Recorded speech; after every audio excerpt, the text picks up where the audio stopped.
Alright, so a little thought for today, and that is that reality is at the point of perception. So this is not a new idea, this is not something I've come up with, but it's something that philosophers and psychologists have talked about for a while, but we create reality at this point of perception in here. Somewhere in our heads, perhaps, is where we, in our brains, is where we create reality. So there's the old koan.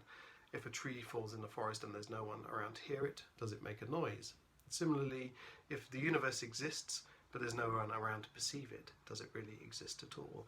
I mean, is it really a matter of consciousness and awareness that things are at least real at all?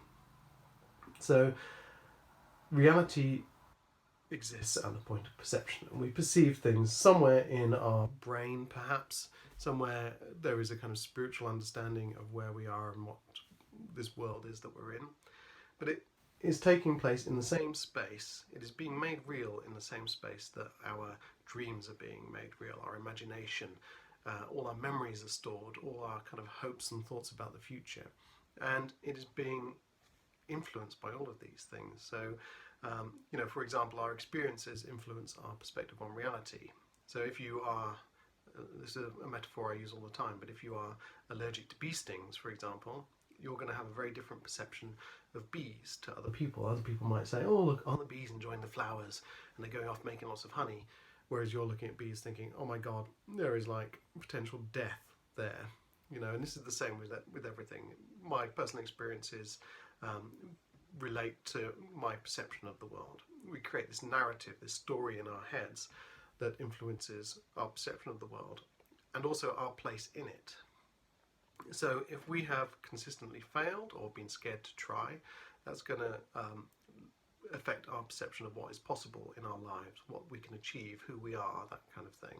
If we've always done what we've been told, or always been told to not rock the boat and just toe the line, that's going to affect our perception of where we see ourselves, what our opportunities are, and that kind of thing.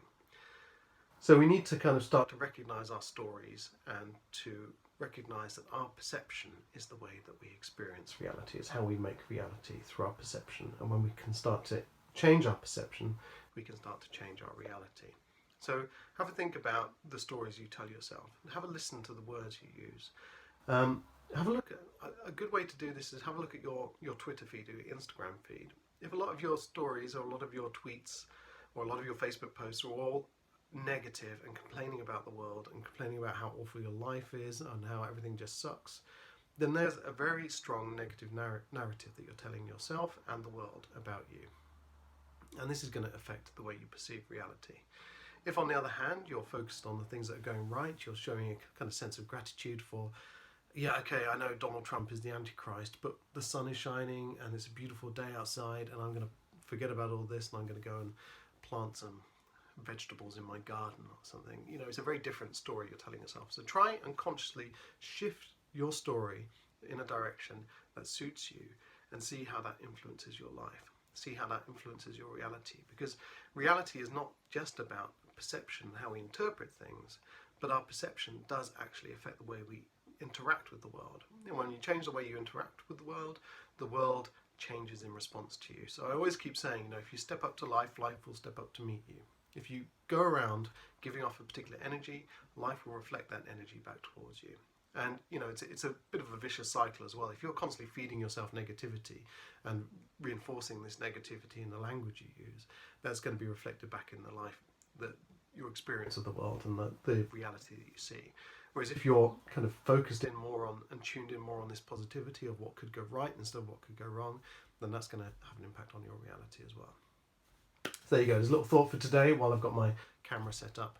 Have a lovely day and focus on what could go right and not what is going wrong. Cheers.